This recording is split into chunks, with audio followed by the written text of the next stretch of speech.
people, what's up? मेरा नाम है Vishishta and I welcome you all to yet another session of the Hindu analysis. आज हम डिस्कस करने वाले हैं 3 अप्रैल के द हिंदू में क्या क्या न्यूज अपडेट्स हैं। विदाउट एनी फर्दर डिले शुरू करते हैं। सबसे पहले तो an update on the Waqf bill, जिसके बारे में डिटेल में अपन ने कल चर्चा की थी, उसी के ऊपर अपडेट आया है। फाइनली लोकसभा ने वक्फ बिल को पास कर दिया है बहुत ही लंबी डिबेट के बाद। So the Lok Sabha pass the Waqf amendment bill well past midnight on Wednesday after a marathon debate with Home Minister Amit Shah categorically assuring, जो हमने कल डिस्कस किया था, वक्फ बिल में से सबसे ज्यादा मुस्लिम कम्युनिटी ही डरी हुई है कि उनको लग रहा है कि भाई ये एक सिर्फ तरीका है हमारी प्रॉपर्टीज, हमारे असेट्स को हथियाने का।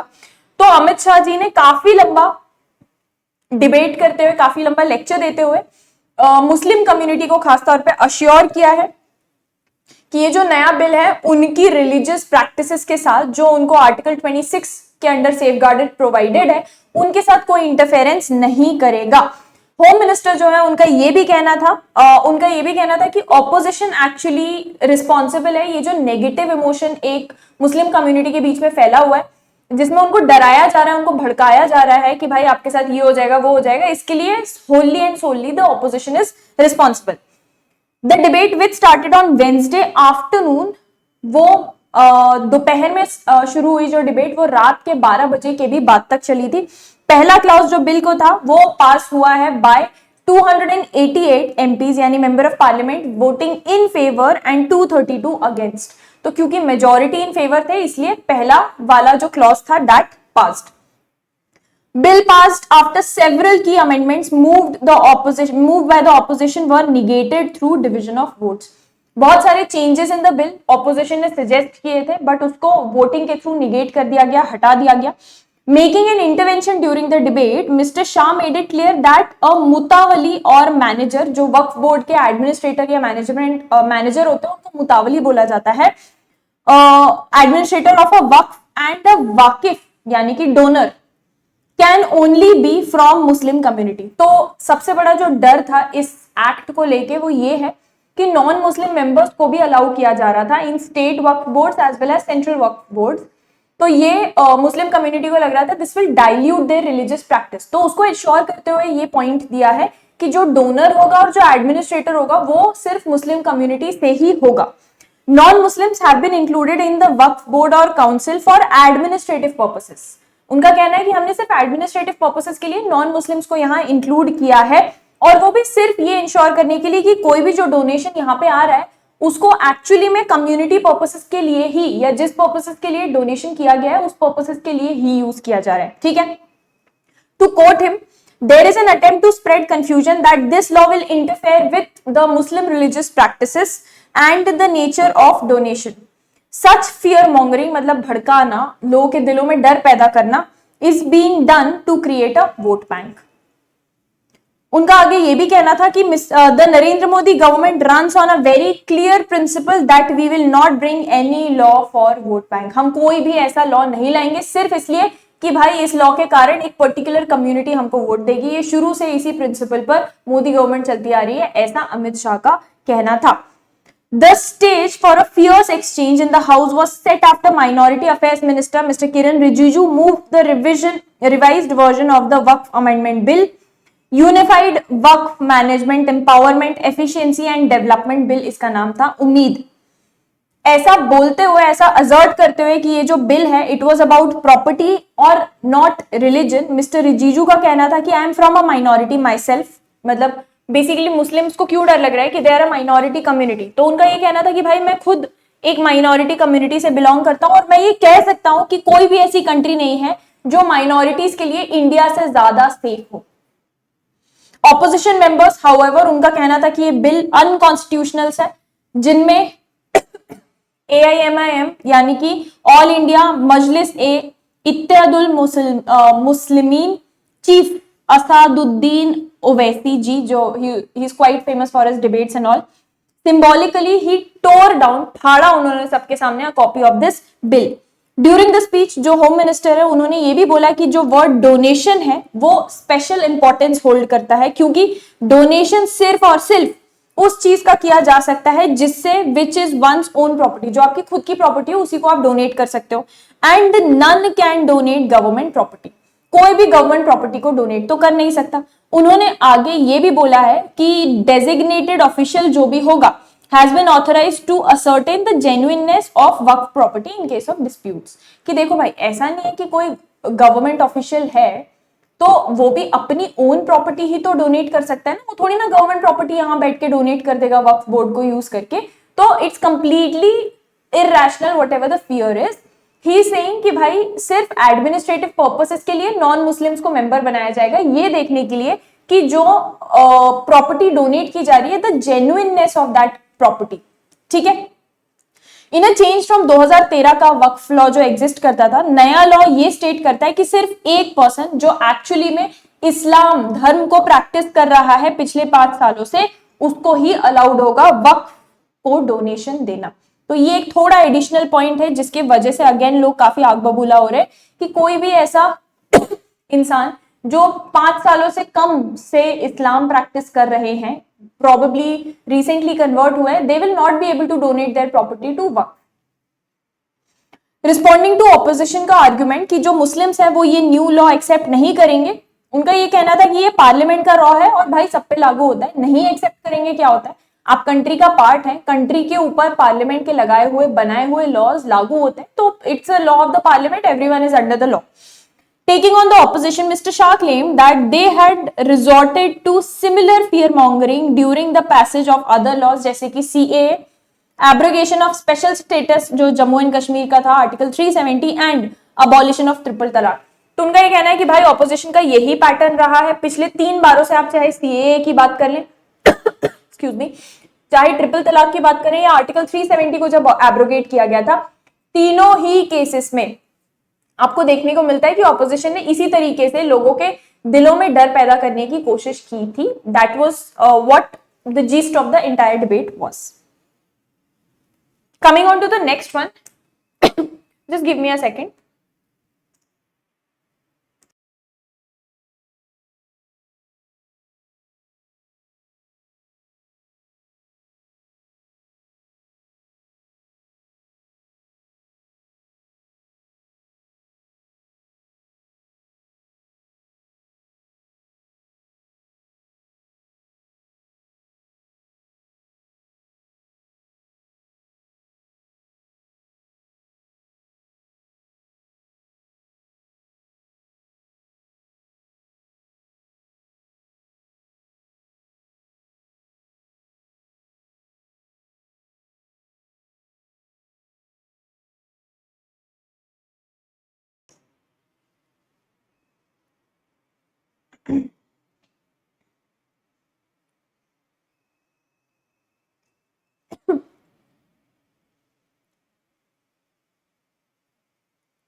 किरण, तेको मैंने एक गूगल फॉर्म की लिंक भेजी है, उसको सीए वाले पेज पे इंस्टा पे बायो में सबसे टॉप पे ऐड कर दे।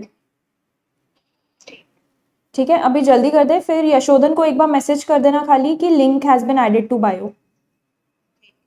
Okay okay, thank you, bye bye.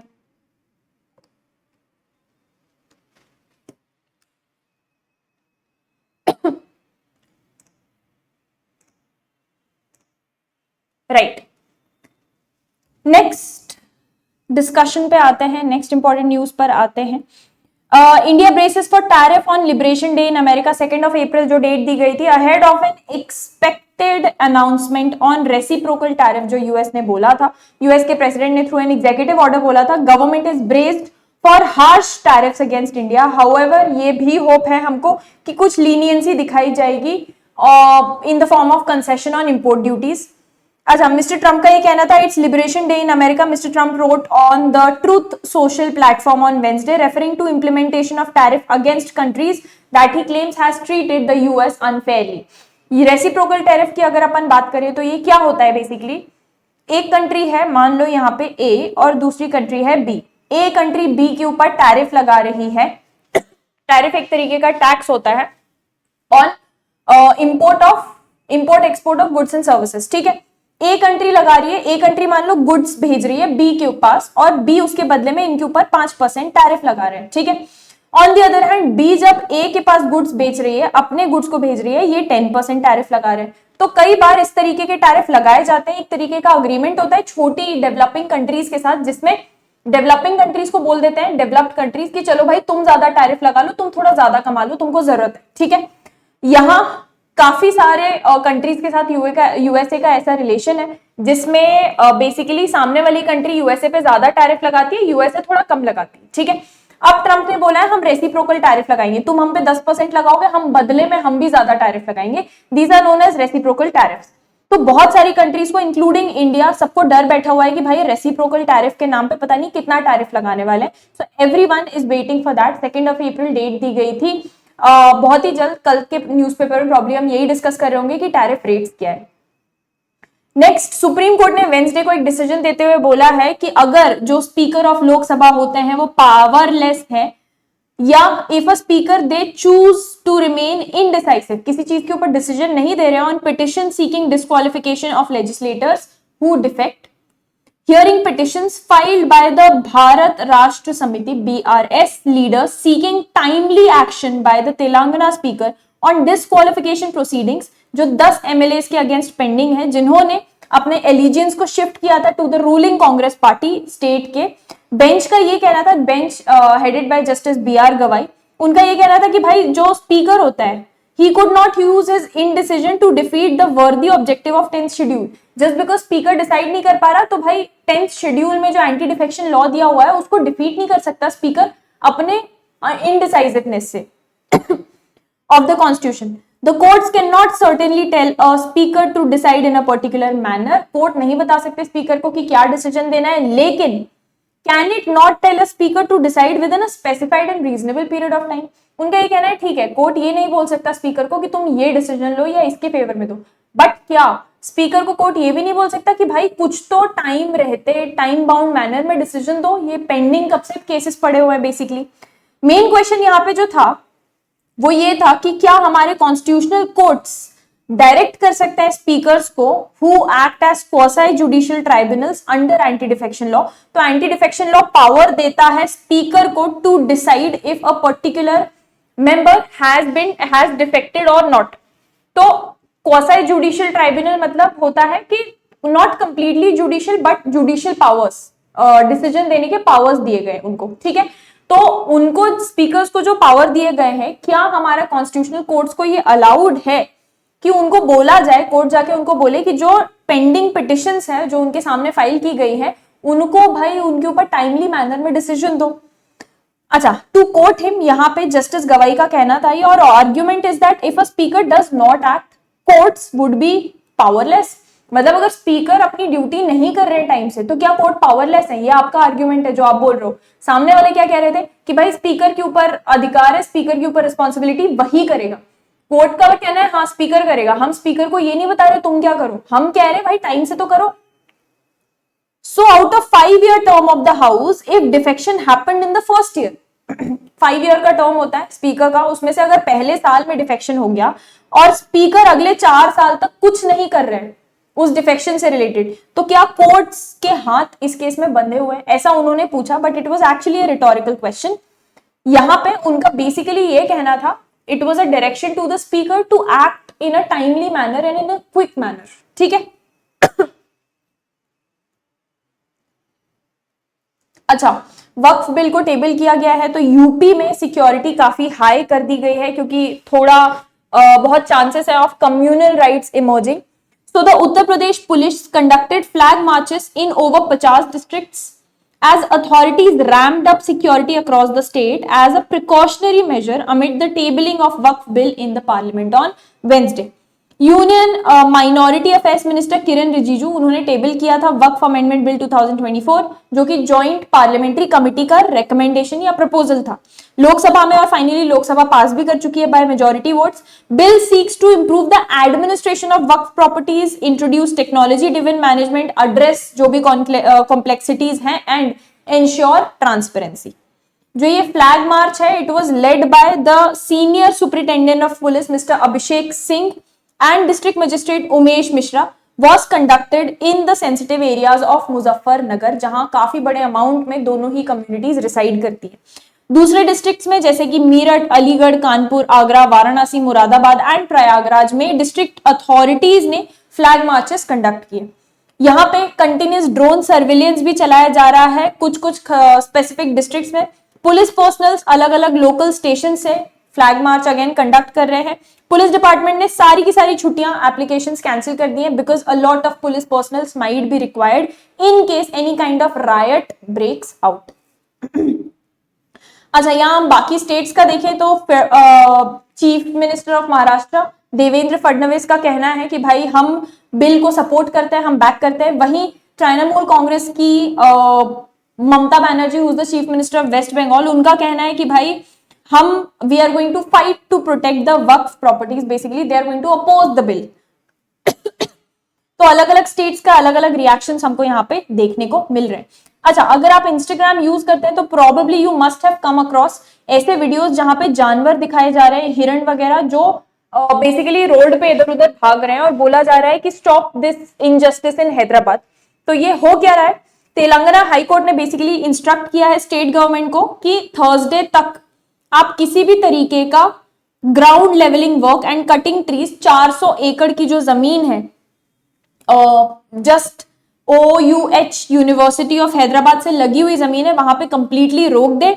Allotted to the Telangana industrial infrastructure corporation at the Kancha Gachibowli district. ठीक है, a bench of acting chief justice Sujoy Paul,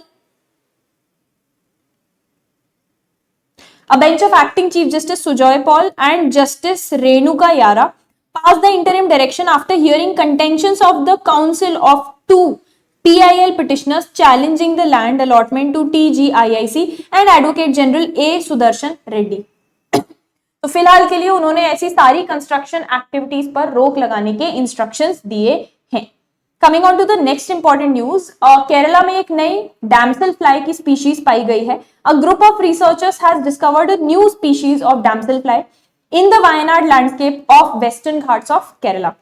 इस स्पीशीज को नाम दिया गया है Euphaea wayanadensis, because Wayanad district तो वहीं उन्हीं के नाम पे दिया गया है। This species marks Kerala's 191st recorded ओडोनेट species, जिसमें ड्रैगन फ्लाइज और डैमसेल फ्लाइज सब फॉल करते हैं, and 223rd one to be documented from the western Ghats. Western Ghats को प्रोटेक्ट ही इसलिए किया जाता है because they are extremely biodiverse, वहां बहुत एक्सट्रीम अमाउंट में स्पीशीज की वैरायटी पाई जाती है। ठीक है,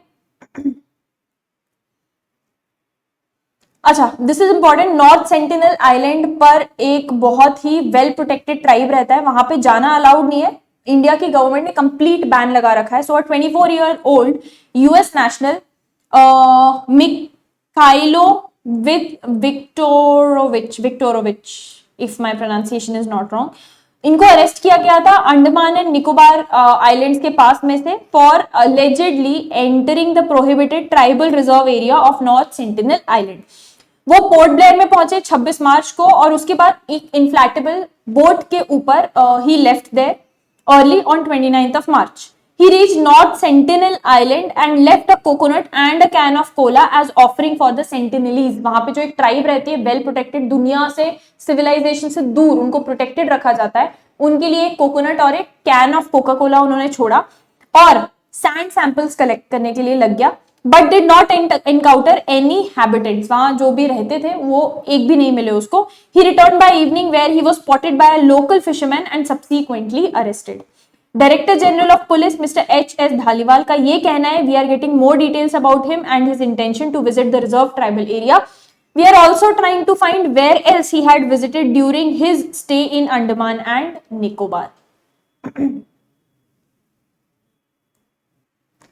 Yeah, so guys that's probably all for today. Next हम मिलने वाले हैं कल, जब हम डिस्कस करेंगे कि 4th ऑफ अप्रैल को क्या क्या हुआ, probably and another update on the Waqf bill चीजों पे, and plus second important news which probably would be up tomorrow would be about the reciprocal tariffs of US which have been applied.